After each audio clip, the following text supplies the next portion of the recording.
आइए सुनते हैं आज की कहानी अमृत मंथन।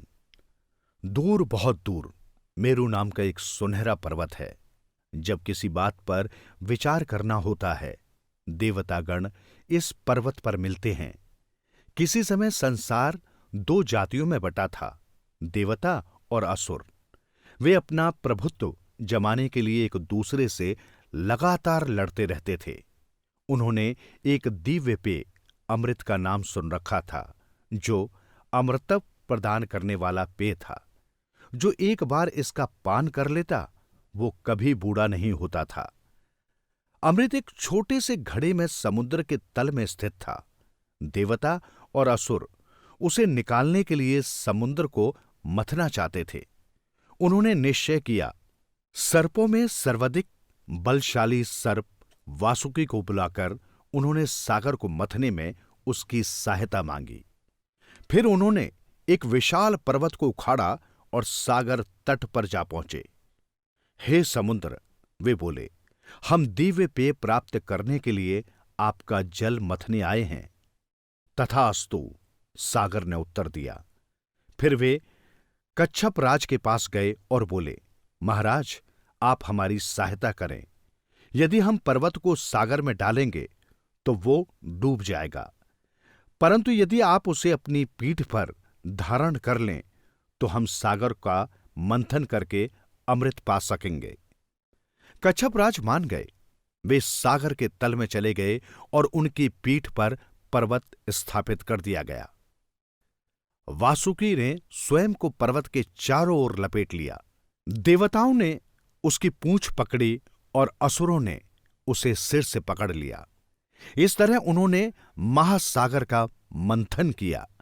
उनके मंथन करने से भयंकर गर्जना हुई, जिससे पर्वत कांप उठे, पेड़ गिर पड़े, अग्नि प्रज्वलित हो गई और वन के पशु जान बचाकर भागते दिखाई दिए। फिर शीघ्र ही सब कुछ शांत हो गया और समुद्र में से निकला देखने में अति सुंदर नीला चंद्रमा, जिसने नीले आकाश में अपना स्थान ग्रहण किया। फिर एक सुंदर स्त्री निकली। वो देखने में इतनी अद्भुत थी कि देवताओं और असुरों ने अपने मुंह मोड़ लिए, क्योंकि उसका अप्रीतम सौंदर्य उनसे देखा न जाता था। स्वयं विधाता उसे संसार की माता बनाने के लिए स्वर्ग में महल में ले गए।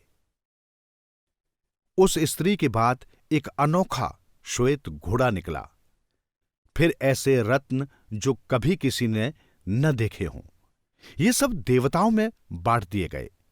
जब एक सफेद बर्तन में अमृत निकला तो असुरों ने उसे पकड़ लिया और बोले, आपने सब कुछ ले लिया, ये हमें मिलना चाहिए। देवता डर गए।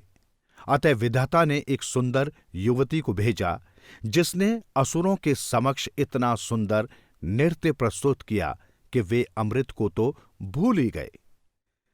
जब वो अदृश्य हो गई, तब असुरों ने जाना कि उनके साथ धोखा हुआ है और गुस्से से उन्होंने बड़ा कोहराम मचाया।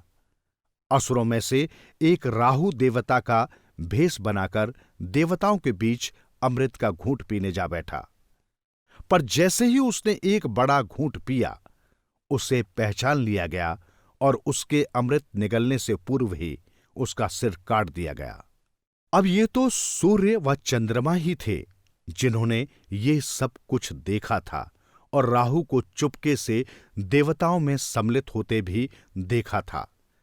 जब राहु का सिर काटा गया, वो आकाश में ऊंचा उड़ गया, क्योंकि उसने अमृत पी लिया था और अमर हो गया था।